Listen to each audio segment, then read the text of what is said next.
Agradecer aqui toda a equipe da 101 FM pela oportunidade e pela parceria. Do meu lado, Joilton Carlos. É sempre um prazer estar aqui participando desse primeiro podcast, né? Que vai ser o primeiro de muitos que serão apresentados aqui. É isso aí. E aqui, hoje, nosso entrevistado é o laboratorista Brian Parra. Tudo bem, Brian? Tudo bem. Isso aí. O Brian é laboratorista, né? Ele que atesta a qualidade dos materiais que a gente usa aí nos nossos empreendimentos, nos nossos trabalhos.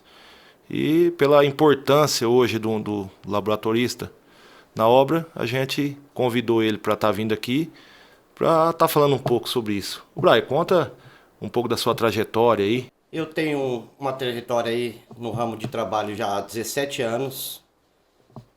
No começo foi um pouquinho difícil, mas com muita determinação, muita garra, a gente conseguimos adquirir o conhecimento para hoje estar aí atuando e dando uma força para a RIC Infraestrutura.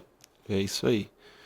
Ô Brian, aqui em Prudente, fala um pouco sobre os tipos de solo que a gente tem em Prudente, qual tipo de base o pessoal tem usado mais. Aqui em Prudente a gente conseguiu aí definir uma qualidade de 3 tipos de materiais a gente encontra aqui ao nosso redor. A gente acha um material mais vermelhinho, que a gente classifica como um A24, um material muito rico, o arenito, e o outro é um solo que a gente não tem muito proveito. Vamos lá, um solo orgânico, não serve para o nosso tipo de trabalho, é descartado. Esses 3 tipos de materiais a gente encontra muito fácil aqui na nossa área. Você quer fazer alguma pergunta, Joilton? É importante que as pessoas saibam, para que a execução de uma obra possa ser realizada com sucesso, qual que é a importância desse seu trabalho para que a obra tenha a qualidade exigida pela pessoa que contratou? Aí está a parte legal. No início de toda a obra, antes dela ser iniciada, os laboratoristas são chamados. Para quê? A gente vai determinar a força e o andamento de cada material a ser usado. Vamos fazer alguns ensaios. Um deles, que é o mais usado hoje para iniciar, chama CBR. Ele determina todo o material, ele classifica o material, ele te dá uma densidade de trabalho e uma umidade ótima de trabalho de como trabalhar com aquele material. O CBR ensina a gente a trabalhar com material. O que é o CBR, Brian? O CBR é uma sequência feita de ensaios com material recolhido. Um exemplo, a gente usa um cilindro. Esse cilindro você vai fazer uma sequência de ensaio com eles. Existe 3 energias de trabalho na compactação. A energia normal, a energia intermediária e a energia modificada. As simulações são feitas como? Você vai ter o cilindro, você vai fazer 5 camadas com uma umidade, 5 camadas com determinados golpes. Isso é classificado pela energia. A normal são 12 golpes por camada, a intermediária 26 golpes por camada e a modificada 56 golpes por camada. Agora, no caso a gente que não conhece como funciona o sistema, a gente pensa que é só pegar, chega lá, faz o serviço de terraplanagem, chega todo o maquinário e já faz todo esse trabalho. Então, a importância do seu trabalho logo no início para que determine quais são os equipamentos, inclusive, que serão usados para poder colocar esse material em prática? Positivo, o laboratório determina tudo isso. A gente, além de procedimentos, a gente determina as energias e como vai ser executado o trabalho. Brian, o CBR seria então o índice de suporte do solo? O índice de suporte do solo, exatamente. Toda a resistência. É a dureza do solo? Isso, até onde ele pode chegar. Isso. A gente vai fazer, por isso que tem os ensaios. São feitos no mínimo 5 pontos, cada um com umidade diferente. Desses 5 pontos a gente joga num gráfico e temos uma curva. Aonde der a curva maior é a sua maior resistência, a sua densidade e a umidade exata que você vai usar em campo. Certo. E você é da região aqui, sempre morou aqui na região de Presidente Prudente? Eu sou nascido e criado em Regente Feijó e tenho uma trajetória de viagens aí devido ao trabalho, né? O trabalho faz você seguir alguma jornada. Certo. O que levou você a ser um laboratorista? Na verdade, eu não escolhi ser laboratorista, eu amei a profissão. Do primeiro dia que eu trabalhei, eu vi que não era uma coisa tão simples, era complexa e tinha um segmento futuro muito legal. Aí ali eu abracei com as 2 mãos e até hoje não soltei. E você está há 17 anos nessa atividade? 17 anos no mesmo ramo. E nesse período você trabalhou só aqui só em Prudente, trabalhou para fora? Não, a gente tem uma trajetória legal aí, andada quase no Brasil inteiro. Legal. Participei por muitas empresas renomadas. Foi aí que eu adquiri o meu conhecimento. Trabalhando numa empresa que ela tinha uma determinada regras. Ali eu aprendi um pouquinho. Dali eu saí, fui para outras. Chegou lá, peguei um laboratório um pouco mais, vamos dizer assim, Mais equipado. sofisticado, e ali o meu conhecimento foi evoluindo um pouquinho cada vez mais, devido a ótimos profissionais que a gente conhece também na jornada, né? Agora, Brian, eu estou vendo aqui a sua trajetória de vida, até para as pessoas que estão nos assistindo, e de repente a pessoa não tem o que fazer, ainda não decidiu o que vai fazer da vida.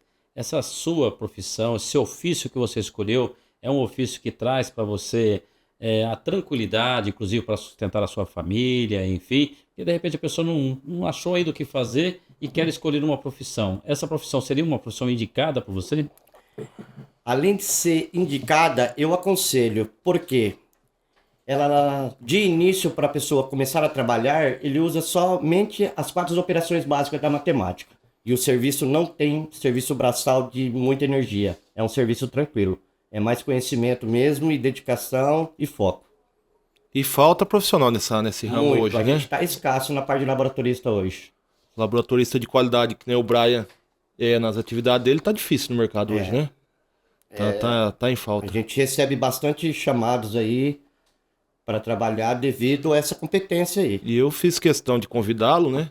Fiquei muito feliz dele ter aceito, porque é um baita de um profissional, com uma bagagem enorme, conhecimento ímpar, né? Tem ajudado a gente muito lá na RIS Terraplanagem, né? Nas pavimentação, nas bases de asfalto, nas escolhas dos materiais a serem utilizados, porque isso tudo acaba gerando economia, né, Brian? Positivo. Isso é uma determinação muito importante de seguir. Escolher os materiais que você vai trabalhar quando você tiver que comprá-lo. Agora, o Brian, é importante também, o Renan é especialista no assunto juntamente com você, que a pessoa tem uma obra lá para ser realizada. Por exemplo, vai ser uma grande avenida com fluxo de veículos, o VDM, que é veículo diário, Exatamente. que vai acontecer. Isso também é levado em conta para que possa ser feito no laboratório o material que vai ser utilizado, também a quantidade de veículos que vai passar, se são veículos pesados, veículos leves que passarão por aquele local? Na maioria das vezes a determinação é o peso que vai receber em cima mesmo, realmente. O fluxo normal aí, a gente trabalha com energia intermediária, tranquilo, não vamos ter problema durante um bom tempo.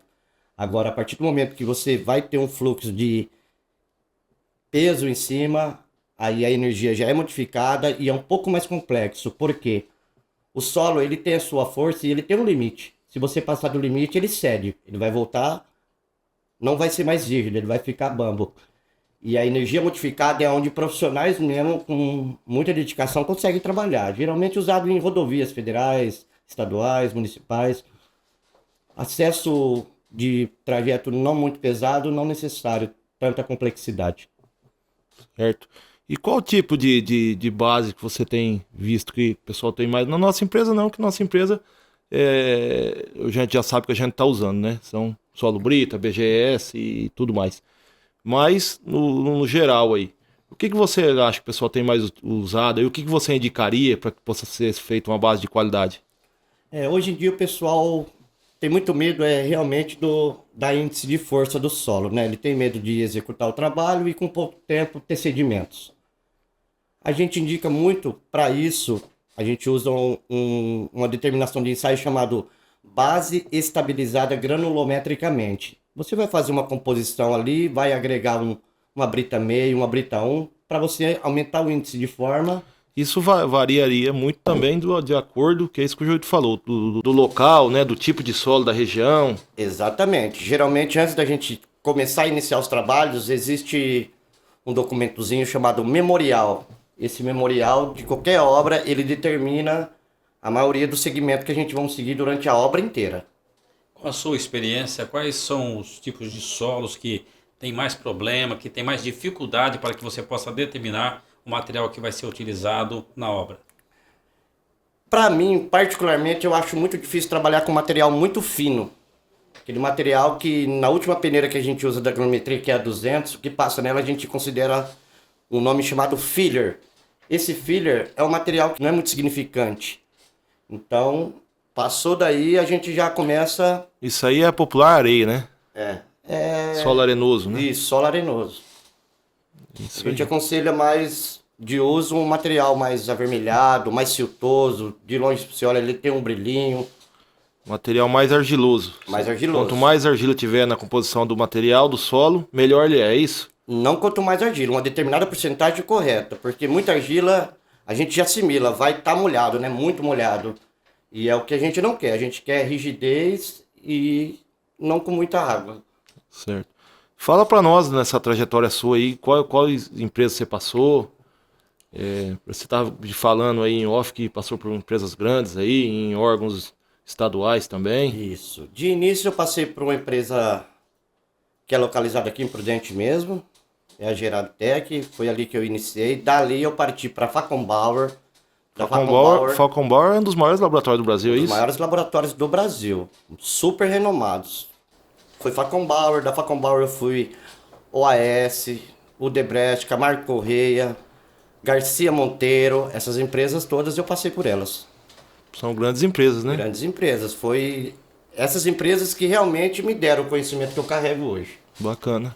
E você estava mencionando que fez trabalhos para o DR também. Sim, eu já participei de consórcio do DR fiscalizando obras. O pessoal ia executar a obra, seguir o memorial e eu estava lá para fiscalizar se eles estavam seguindo todos os procedimentos corretos. Você comentou no início da conversa aí que aqui nós temos 3 tipos de solo, né? Aqui para Prudente, qual que seria a base que você recomendaria? Vamos falar assim, que seja um solo mais vermelho. Eu particularmente dizendo assim também... Base que eu falo é base para pavimentação, sim, né? Particularmente, na minha opinião, já que tem um ramo de trabalho aí, eu determinaria o uso do material já depois do CBR. Se ele tivesse um índice ali de 20 ou 30, ele não tem um suporte que a gente, vamos dizer assim, quer adotar. Por mim, eu adotaria ou brita 1, ou brita meia, ou uma biga corrida mesmo. A biga corrida é um material que geralmente o pessoal não dá muita importância a ele.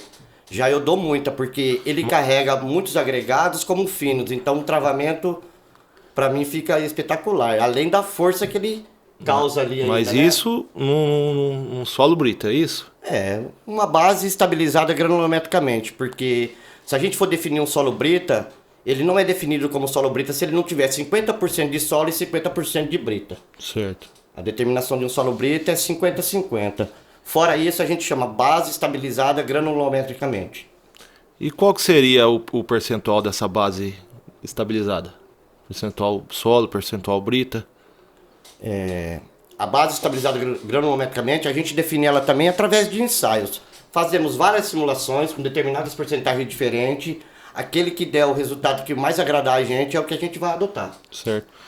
E quais são os tipos de ensaio hoje que são utilizados para aferir a compactação do solo? Vamos lá. Estou perguntando isso, a gente que trabalha está cansado de saber, né? Mas já que nós estamos falando do assunto, o pessoal que está assistindo é importante. Quem está assistindo saber. Exatamente. Na nossa região, na compactação, a parte de laboratório realiza de início aí 2 tipos de ensaio. Ou até 3.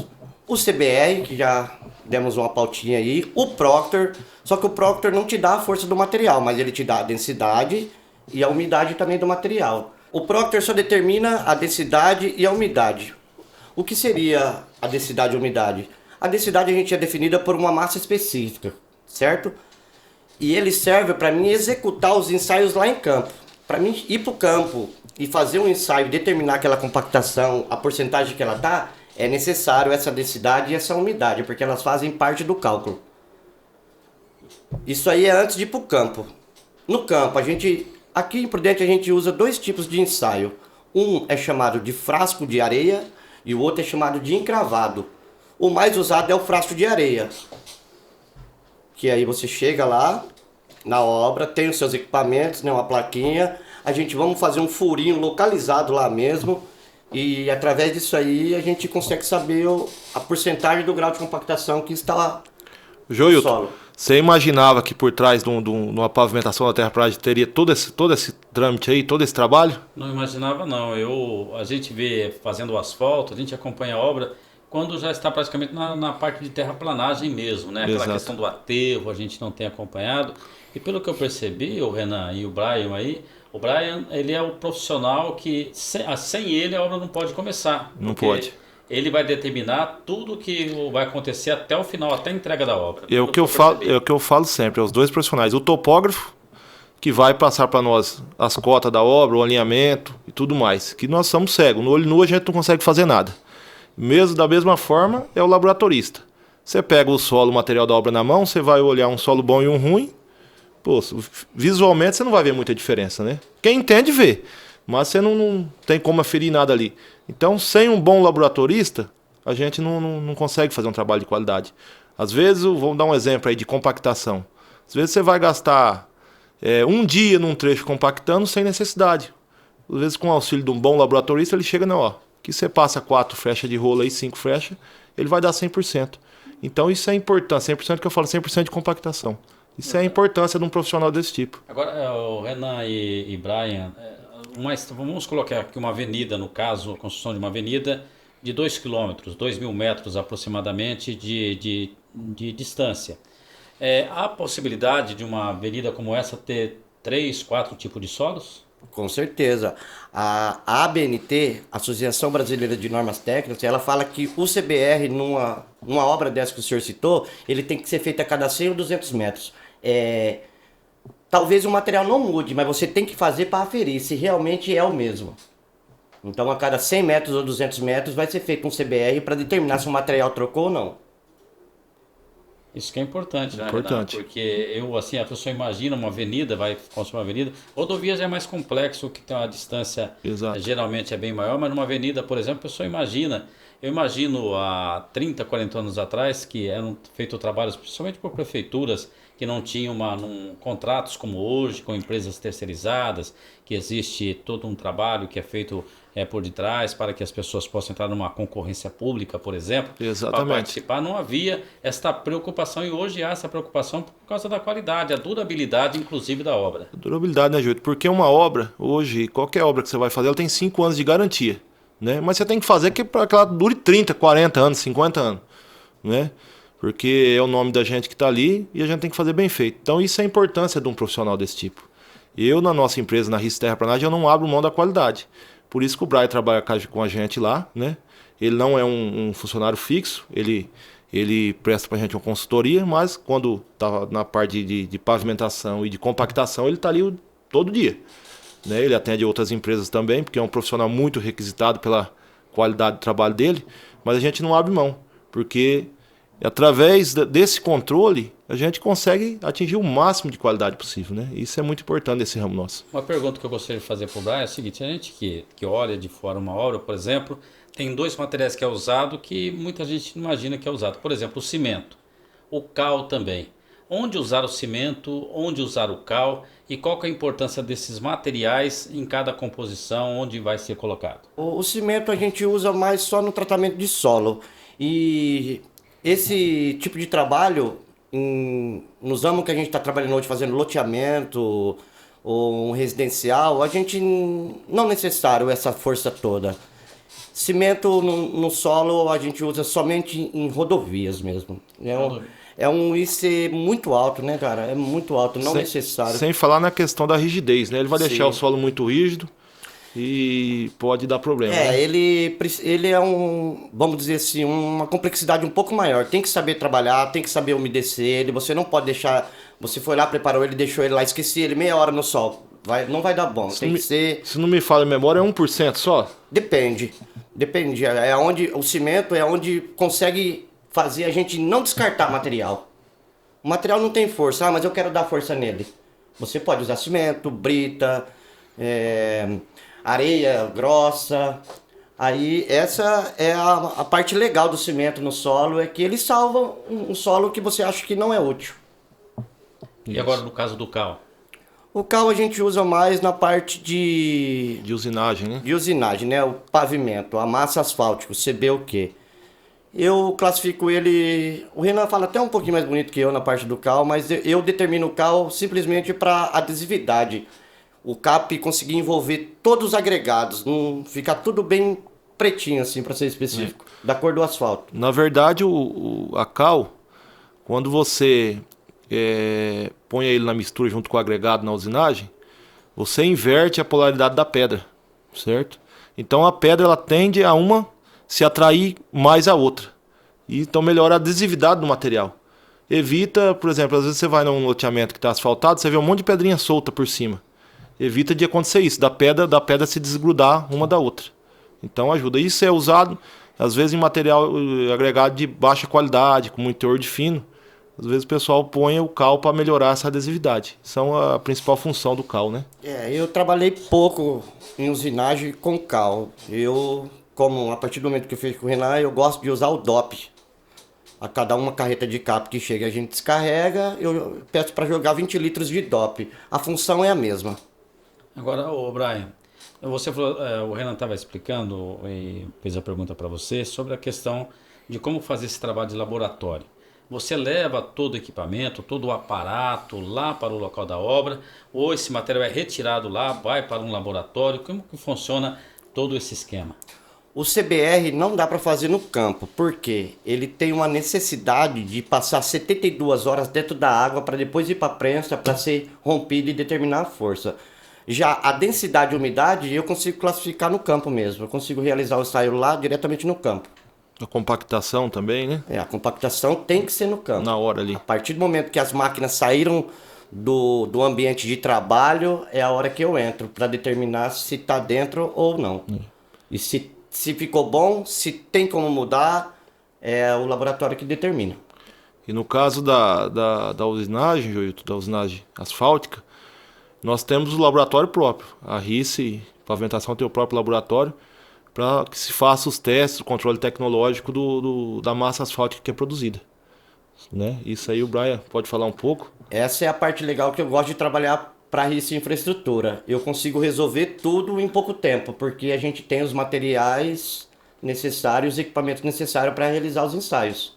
No caso da RICE Terraplanagem, pelo que eu tenho acompanhado, aí a empresa do Renan, o Renan tem praticamente 100% de tudo que é necessário para o asfalto. Tem usina de asfalto própria, tem toda a infraestrutura para a realização do trabalho. Isso é importante para que a obra possa ser concluída o mais rápido possível, né, Renan? Porque no caso de uma obra de asfalto, as pessoas sabem muito bem disso, quando, por exemplo, abre uma avenida, uma rua, em loteamento, por exemplo, se cai uma chuva, uma semana de chuva, às vezes perde todo o trabalho realizado. Então, quando tem todo este aparato já montado, tem todo o laboratório, tem usina e tudo, esse trabalho é mais rápido, a entrega é mais rápida e essas questões das intempéries aí, do que pode vir a acontecer, das condições climáticas, acaba não atrapalhando muito. É verdade, Vitor. Hoje, graças a Deus, né? A gente tem que agradecer muito a Deus e os parceiros aí que foi acreditando no trabalho da RICE Infraestrutura e se tornou a empresa que se tornou hoje. Sim, a gente conta com todos os equipamentos, da parte de terraplanagem completa, todos os equipamentos necessários aí para serviço de terraplanagem. Aliás, tem equipamento sobrando. O pátio lá cheio de equipamento que às vezes nem usa tudo, né? Tem equipamento sobressalente, graças a Deus. E da parte de pavimentação também. A gente tem a usina de asfalto, tem o laboratório para desenvolver os traços de asfalto ali, de massa, né? Fazer todo o controle tecnológico. Temos todos os caminhões para transportar essa massa até o local da obra. Então hoje a nossa empresa é uma empresa completa nesse ramo de infraestrutura. A única coisa que a gente não faz é rede elétrica, mas temos um parceiro muito bom, que é praticamente um irmão da gente aí, que executa para a gente com maestria aí essa parte da rede elétrica. Então, os empreendimentos hoje da RICE a gente pega e entrega para o cliente, para o empreendedor com a chave na porta. Isso que é importante, que um loteamento grande, por exemplo, você tem vários loteamentos que vocês fizeram aqui no Presidente Prudente, principalmente com o Figueira, que é um grande empresário aqui de Presidente Prudente. Praticamente 100% dos loteamentos do Figueira foi você que fez a empresa que realizou esse trabalho. A gente vê que o asfalto que é colocado lá, a infraestrutura, porque não é só o asfalto, né? Tem guias e sarjeta, tem toda uma infraestrutura que são colocadas nesses locais. Exatamente. O empreendimento ele começa na terraplanagem, né? Depois a gente vem com a drenagem, né? Que são a captação das águas da chuva, que capta na boca de lobo, cai num PV, né? Posto de visita, são caixas de alvenaria que são executadas. Dali cai na rede mestra, geralmente com 1,5 m de diâmetro, e dali vai até o ponto mais perto de dissipação, geralmente córregos, né? E ali é feito um dissipador e dissipa-se a água da chuva. Em seguida a gente vem com a rede de esgoto, né? A rede de esgoto vai uma rede principal no eixo da rua e cada lote tenha lá a sua ligaçãozinha para que depois o cliente faça sua caixinha, a Sabesp vem e atesta a ligação ali, ele está ligado na rede. Então cai por esse ramal nessa rede principal que está no eixo da rua e é direcionado geralmente para uma estação elevatória de esgoto, né? Geralmente no ponto mais baixo do empreendimento. Dessa estação elevatória é bombeado através de recalques, que são tubulações maiores, né, e de mais, como que eu posso usar a palavra certa, de mais resistência, porque são bombeadas em altas pressão. E hoje fala-se que 99,9% da cidade está ligada lá à estação de tratamento da Sabesp, que é lá atrás do Leite Líder. Então hoje Prudente todo é bombeado para lá. Aí você vê o tamanho da rede necessária para fazer isso. Você imagina o lado de baixo da cidade ali, vamos dar um exemplo, aquela região mais próxima do distrito industrial. Olha a distância para chegar lá na estação de tratamento de esgoto, né? Então, voltando ao assunto do loteamento. Então, cai-se na rede de esgoto, cai na estação elevatória, dali é bombeado para a ET e lá é tratado e devolvido à natureza. E depois disso, dentro do empreendimento, vem a rede de água potável, que também é ligada na rede da Sabesp, né? Pressurizada e por último, vem a pavimentação e depois a rede elétrica. Então é dessa forma que é feito o empreendimento. Até uma curiosidade para quem está nos assistindo, Presidente Prudente, a água captada em Presidente Prudente, mais de 80% da água que é consumida em Presidente Prudente, que a Sabesp leva até as torneiras das pessoas, ela não é feita, que não é realizada em Presidente Prudente, é no Rio do Peixe. No Rio do Peixe. A cerca de 40 quilômetros aproximadamente, que é feita a captação de água. Muita gente pensa que é lá do Balneário da Amizade, que é de alguns poços e tudo, mas mais de 80% da água que chega às torneiras, né, essa que nós estamos tomando aqui, é a água que vem lá do Rio do Peixe, que é uma distância muito grande. Isso. É uma curiosidade para que as pessoas possam... Você sabia que aquela estação de captação que tem ali no balneário é apenas de reserva? É só de reserva. Se acontecer alguma coisa lá na adutora do Rio do Peixe, aciona-se aquela e a da SICA para bombear para a estação de tratamento, que é ali próximo ao HR. O cemitério ali é tratado, ali é o ponto mais alto da cidade. E dali é bombeado através da própria gravidade e alguns pontos através de boosters, né, que são bombas que faz vencer a gravidade para que chegue na cidade inteira a água tratada. Eu estava observando aqui, a gente às vezes fica imaginando, né, como que é realizada uma obra, né, para que a pessoa possa chegar num lote, comprar um lote e ir lá morar. Existe todas umas regras agora para que possa ser feito um loteamento. Antigamente a pessoa abria um loteamento lá e deixava lá, a pessoa, depois a prefeitura tinha que fazer asfalto, tinha que fazer guia e sarjeta, rede de esgoto, colocar iluminação. Hoje não, hoje a lei ela é bem clara nisso, né? O loteamento só pode ser negociado, vendido se tiver toda a infraestrutura, é isso? É isso, Joelito. Hoje o poder público não alisa empreendedor, não. Tanto é que foi filtrando o mercado, né? Vamos falar assim, o pessoal que agia de má fé caiu fora, porque não é para amador, não dá conta. O custo hoje de implantação de um loteamento é alto, né? Então é preciso passar pela prefeitura do município, apresentar todos os projetos dessas obras que a gente mencionou. Depois que a prefeitura aprova, vai para o Grapoab em São Paulo. O Grapoab aprovando, volta para o município precisa aprovar, dar uma olhada, mais uma aprovada. E aí você pode iniciar as obras, né? Você tem geralmente 2 anos para executar as obras, né? E tem que entregar tudo pronto, água na torneira, esgoto ligado, estação de bombeamento elevatória funcionando, pavimentado, energia elétrica, tudo pronto. Porque antigamente é isso que você fala, o pessoal fazia e largava, a Deus dará, né? E aí depois que o pessoal foi abrindo o olho, hoje não. Tem que entregar tudo pronto, tudo bonitinho, de qualidade, é fiscalizado. Aqui em Prudente, especificamente, é muito fiscalizado. A prefeitura é rígida nessa parte e eu sou a favor, tem que ser mesmo. Tem os fiscais da prefeitura que vão nas obras, fiscaliza mesmo para a qualidade do empreendimento. Eu tenho uma pergunta para o Brian. Na nossa região aqui, qual foi o local que te deu mais trabalho?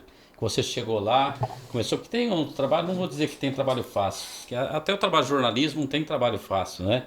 Eu já fiz grandes coberturas, então não é fácil em qualquer profissão. Mas na sua, a pessoa pensa que tem facilidade, mas você já encontrou uma dificuldade muito grande ao chegar, por exemplo, encontrar lá um terreno, uma dificuldade muito grande aqui, por exemplo, dentro da nossa região? Eu já sim. A minha maior dificuldade geralmente não é nem o material, o trabalho, nada. Geralmente são os profissionais que trabalham nela. Se eles for casca grossa demais, dificulta muito o trabalho. Mas onde tem uma parceria, tem uma harmonia, tem um DDS de manhã, um bom convívio, a gente não tem trabalho. Às vezes a gente acha um pontinho ou outro ali que dificulta, porque pode aparecer uma mina.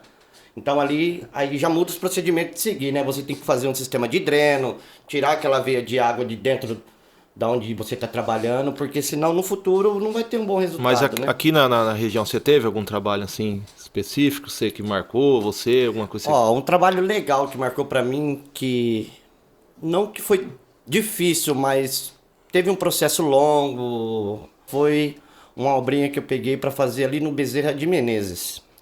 Do Bezerra, a partir do Hospital Bezerra de Menezes ali pra frente, a gente asfaltou acho que uns 5 quilômetros. Ali deu um pouquinho de trabalho devido às planícies laterais que são bem altas. Eu conheço lá o local. Minas, e essas planícies, elas armazenam água, né? E essa água não aparece amanhã já. Ela vai demorar dias correndo lá, para depois ela chegar na parte mais baixa. Porque a água da chuva, ela cai, ela é absorvida pela terra, mas ela não some.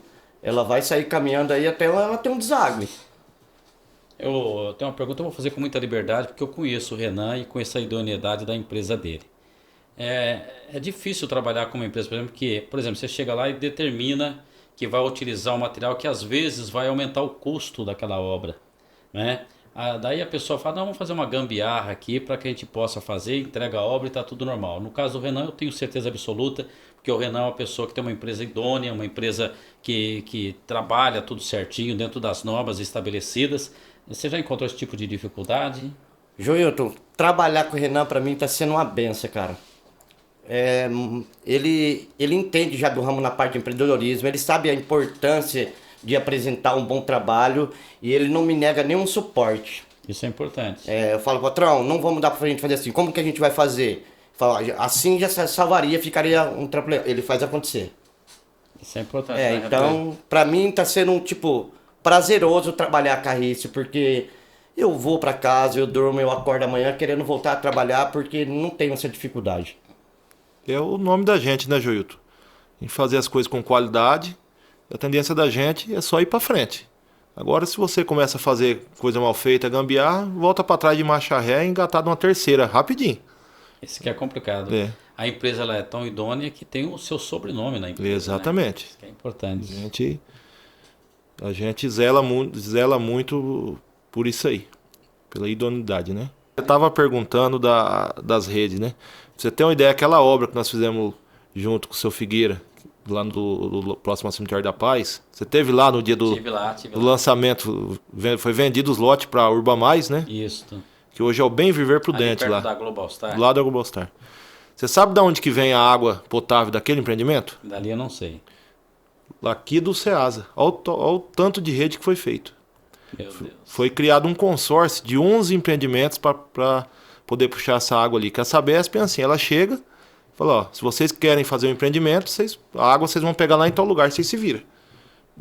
Quem acha que a Sabesp faz alguma coisa pela cidade, tá errado, só cobra. Né? Eu até falo isso aqui, não estou falando se é certo ou se é errado, mas eu acho que se fosse um pouco diferente, trazeria mais benefício para a cidade, porque os empreendedores investiriam mais. Mas ela fala, ó, o ponto é esse, você vai lá e busca, se você quiser fazer seu empreendimento. Então nós buscamos a água ali no Ceasa, atravessou a cidade inteira, né? Mais da metade da cidade, porque a Raposo Tavares é mais ou menos que o meio da cidade. Mais ou menos. Mais ou menos, né? Então atravessou, levamos até no Jardim Shiraíva. Ali foi feito um reservatório, está em construção ainda, enorme.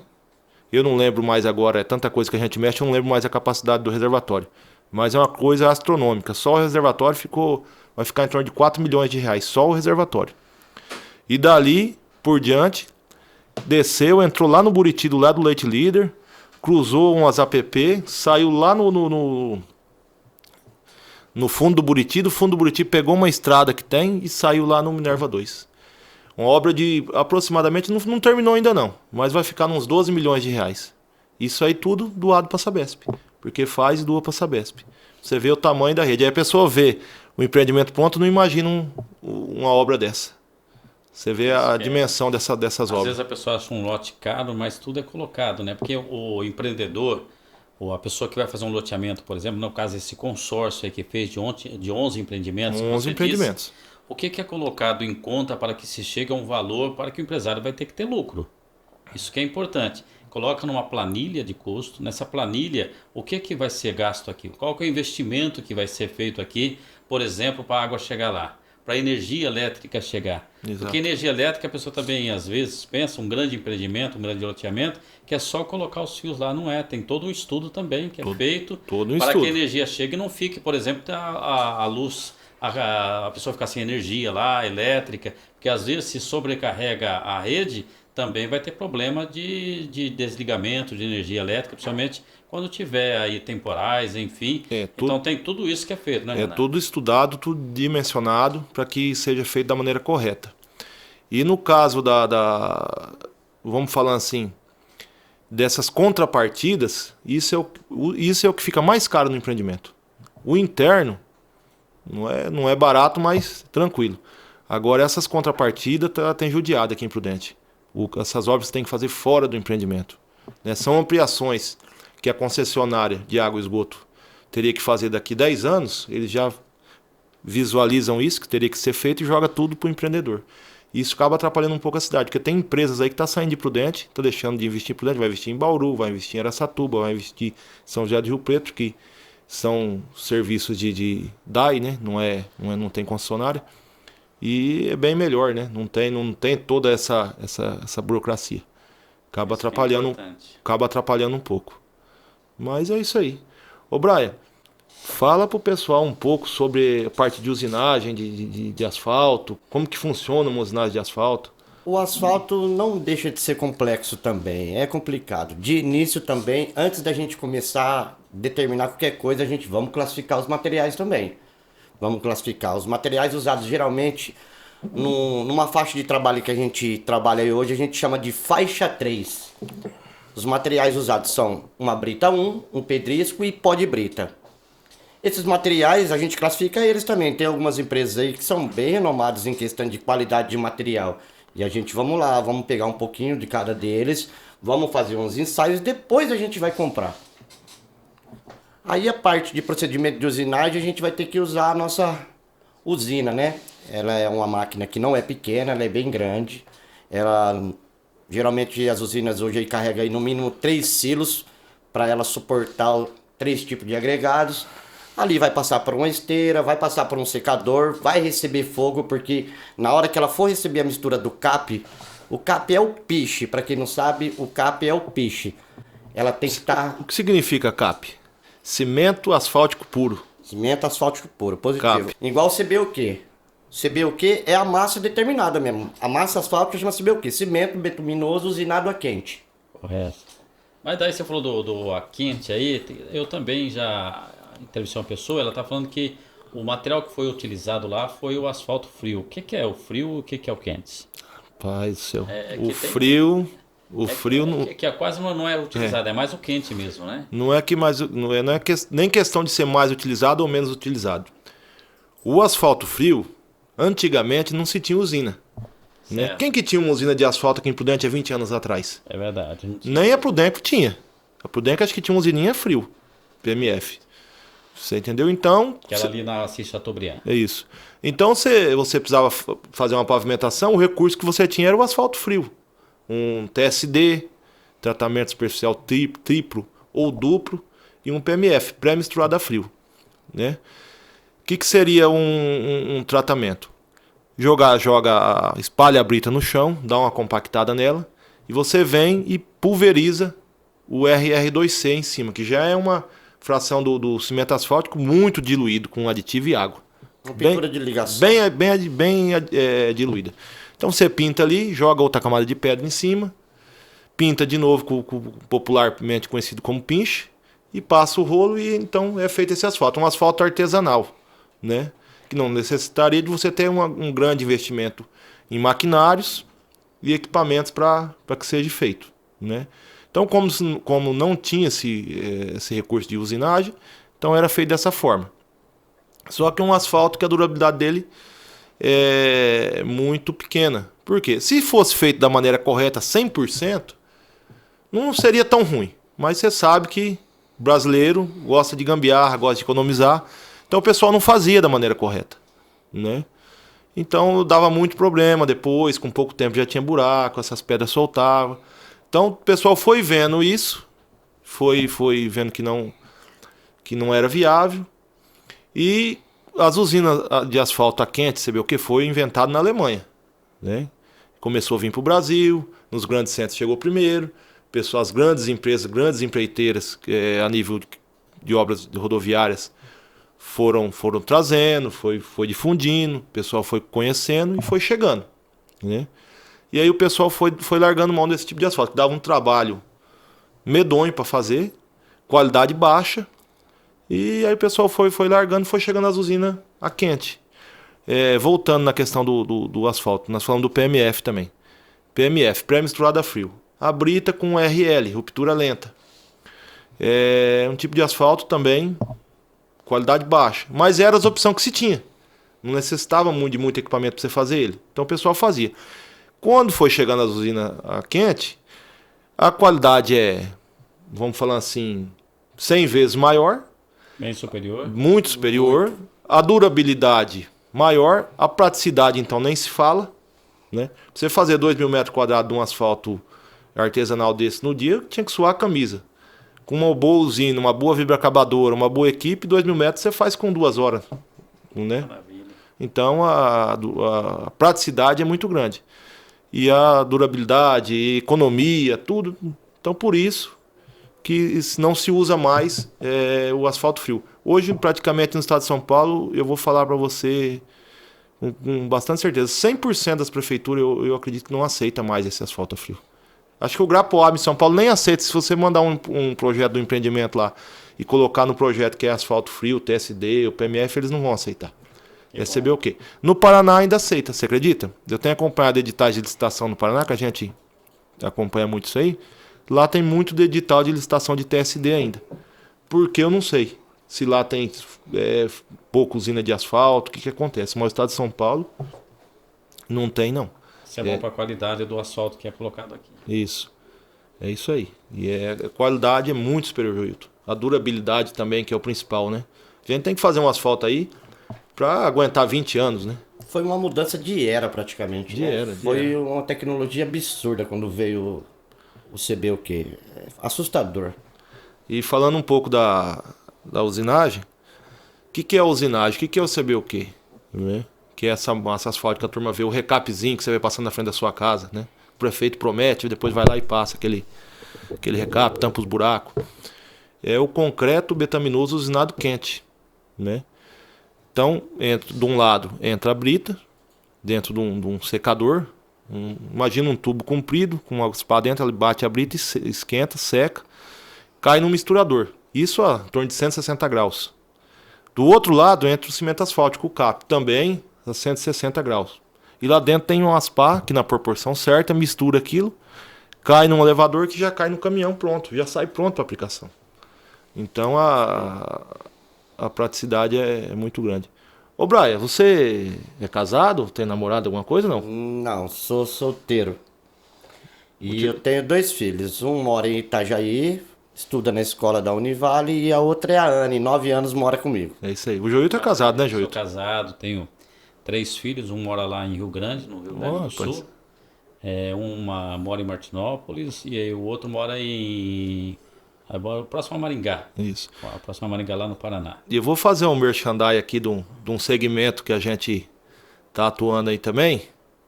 É a Camille Risse Semijoias. Quando a mulherada estiver nervosa, tá? Se vocês quiserem acalmar, tem aí o videozinho para mostrar. Fica ali em Álvares Machado, a loja física. Que maravilha. Presentear a mulher é sempre bom, É né? bom, às vezes a mulherada trabalha. Outro dia, minha mulher tava meio nervosa lá, eu fui lá na loja, peguei uma semi-joia bonita, levei lá, ajeitei o meio de campo, rapaz. Verdade. Deu certo. Muito legal. Eu consegui acalmar a fera. Aí, uma tática aí, ó, pra nós Isso é aprender. importante. É. E vai comprar uma joia com qualidade. Quali- Isso é importante. qualidade. Isso é importante. Tem bastante coisa no mercado aí, mas a qualidade da Camille Risse, até hoje eu não vi, não. Ô, gente, mas é um prazer estar com vocês aqui, de verdade mesmo.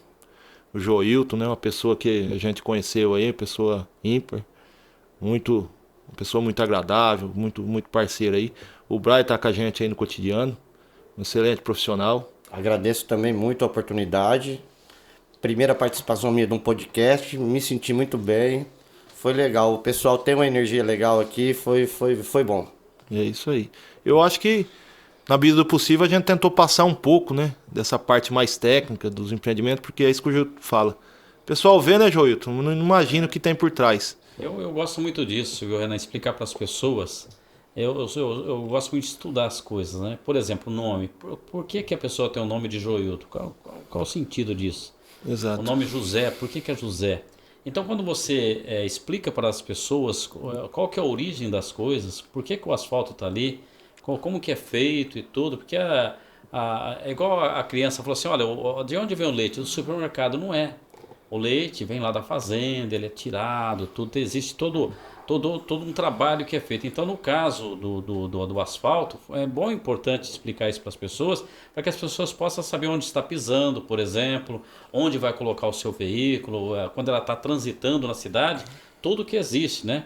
Por exemplo, lá no caso, foi bem explicado aqui por vocês, que tem lá, por debaixo tem a canalização da rede de esgoto, tem a canalização de água, tem as águas pluviais, que também tem toda uma canalização, tem todo feito um trabalho ali para que possa chegar adequadamente para não acontecer uma inundação, por exemplo. Então, tudo isso foi explicado e eu fiquei aqui maravilhado mesmo de ter essa experiência nesse podcast. É isso aí. E isso da inundação é aquilo que a gente fala, né?